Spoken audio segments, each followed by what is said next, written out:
বিয়ে করবে, আর কাবিলকে বলছে তুমি একে বিয়ে করবে। কিন্তু আকলিমা কাবিলের সাথে জন্মগ্রহণ করার কারণে হাবিলের যোগ্য, সে ছিল সুস্থলী। এবার কাবিল বলছে কি হাবিলকে, না আমি তোমাকে একে বিয়ে করতে দেব, ওকে আমি বিয়ে দেব। আর ওকে বিয়ে করতে যায়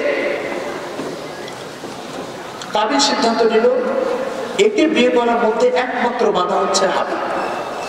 চলো হাবিলকে সরাতে হবে রাস্তা থেকে, হাবিলকে মেরে ফেলে, মেরে কাবিলকে, হাবিলের স্ত্রী হওয়ার যে যোগ্য আকলিমা, আকলিমাকে কাবিল বিয়ে করলো। অথচ আকলিমা কাবিলের সাথে একসাথে পেট থেকে বেরিয়েছে। ব্যাস যখন মেরে ফেললো, কোরআন এই ঘটনা আসছে, তাদের হত্যাকাণ্ডটা কেমন ছিল, কোন হাত দিয়ে হত্যা করা করছে, হত্যা করার পরে পৃথিবীর প্রথম মানুষ মারা গেছে, লাশ কি করতে হয় তারা জানতো না। পরে আল্লাহ পাক একটা কাক পাঠিয়ে দিছে, সে কাক করছে এক কাক আরেক কাককে মারছে, মারার পরে ওই মরা কাককে মাটি খুঁড়ে খুঁড়ে দাফন করছে। তখন কাবিল এটা দেখলো, দেখে বুঝলো আচ্ছা তাহলে এইভাবে লাশকে দাফন করতে হয়। তারপরে সাহাবিলকে এইভাবে কাকের থেকে শিখে গর্ত করে দাফন করেছে। সব ঘটনা ওদিকে আমি যাচ্ছি। তো পৃথিবীতে প্রথম হত্যাকাণ্ডটা ঘটলো নারী ঘটিত ঝামেলা নিয়ে। কি জানি বলতো, নারী ঘটিত ঝামেলা নিয়ে। পৃথিবী এই সূরা বাকারাতে আরেকটা হত্যাকাণ্ডের গল্প আছে, সে হত্যাকাণ্ডটা একটা নারীকে নিয়ে ঘটেছে। পৃথিবীতে এ পর্যন্ত দুটো বিশ্বযুদ্ধ হয়েছে, দুটো বিশ্বযুদ্ধ একটা নারীকে কেন্দ্র করে হয়েছে। প্রথম বিশ্বযুদ্ধে এক নারীকে কেন্দ্র করে, দ্বিতীয় বিশ্বযুদ্ধে এক নারীকে কেন্দ্র করে।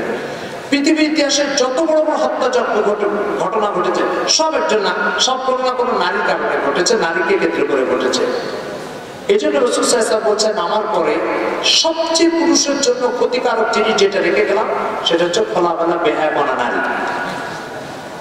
আচ্ছা, যখন আল্লাহ তাআলার সামনে হাবিলের ঘটনা আছে, এরকম হাবিলের মতো অসংখ্য ঘটনা আছে, এবার এই মালিক ফরজ করেছে পর্দা তোমাদেরকে করতে হবে, যাতে করে নারীর রূপ লাবণ্য দেখে আরেকজনের যৌন স্পৃহা জাগ্রত না হয়। এখন আমাদের মতো বেকুফ অপদার্থ যারা, যাদের নজরের সামনে হাবিলের ঘটনা নাই, তো আল্লাহর সামনে আছে না? এরকম পৃথিবীতে আরো যত নারীকে কেন্দ্র করে হত্যাকাণ্ডের ঘটনা ঘটেছে আমার আপনার সামনে নাই, কিন্তু কার সামনে আছে? তো আল্লাহ তাআলা সেই হত্যাকাণ্ড থেকে আপনাকে আমাকে বাঁচানোর জন্য যখন পর্দার বিধান ফরজ করে দিবে আর নারী পুরুষের সহাবস্থান যখন আলাদা করে দিবে, তখন এই আল্লাহকে যদি আমি আপনি পর্দার বিধানের কারণে বলি নামাজ ফরজ করেছিল এটা তো ঠিক আছে, রোজা ফরজ করেছিল এটাও ঠিক আছে, পর্দার বিধানটা যে কেন ফরজ করতে গেল আমি এটা বোধগম্য না। আপনার মেধা 40 বছরের, আপনার মেধা 50 বছরের, আর আল্লাহর মেধা হচ্ছে হাবিল কাবিল থেকে নিয়ে কিয়ামত পর্যন্ত যা ঘটবে সব কটা। এবার বলেন আপনার দূরদর্শিতার সীমাবদ্ধতা দিয়ে আল্লাহর দূরদর্শিতাকে ওজন করবেন, না আল্লাহর দূরদর্শিতা দিয়ে আপনার দূরদর্শিতার সীমাবদ্ধতাকে ওজন করবেন? কোনটা করবেন?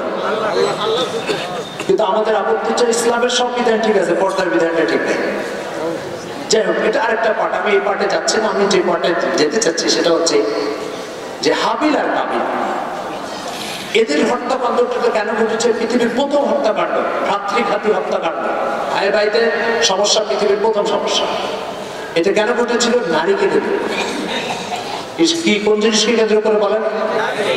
নারীকে কেন্দ্র করে। তো এই যে হত্যাকাণ্ডের ঘটনাটা ঘটেছে হাবিল আর কাবিলের, এই হত্যাকাণ্ডটা ঘটেছে যৌন স্পৃহার কারণে। কিসের কারণে বলেন? যৌন স্পৃহার কারণে। এই যৌন স্পৃহা এটা যদি ব্রেক দিয়ে নিয়ন্ত্রণ করা না যায় তাহলে এই যৌন স্পৃহা সমাজকে ধ্বংস করবে, রাষ্ট্রকে ধ্বংস করবে, পরিবারকে ধ্বংস করবে, সব ধ্বংস করে দেবে।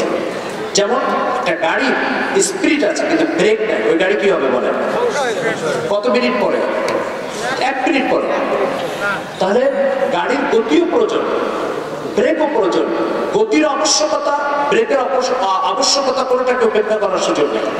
এবার এই গাড়ির গতিকে নিয়ন্ত্রণ করার জন্য একটা ব্যবস্থা থাকা দরকার কি দরকার না? দরকার কি দরকার না?